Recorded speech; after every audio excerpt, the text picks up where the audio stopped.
নমস্কার বন্ধুরা, আপনারা সবাই কেমন আছেন? আশা করি খুব ভালো আছেন। আজকে আর একটি শিব ঠাকুর দেখুন, ক্লে আর্টের ওপরে, পুরোটাই মাটির তৈরি, সেটি নিয়ে আমি চলে এলাম। আজ আবার শ্রাবণ মাসের দ্বিতীয় সোমবারও বটে। কি সুন্দর তৈরি করেছেন, তাই না? অসাধারণ হয়েছে, কিন্তু কালারটা মানে দারুণ দারুণ, খুবই সুন্দর হয়েছে।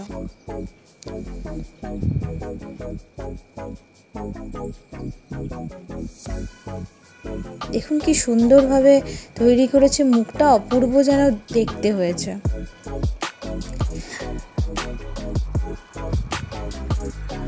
আপনারা সকলে ভালো থাকবেন, সুস্থ থাকবেন, সাবধানে থাকবেন।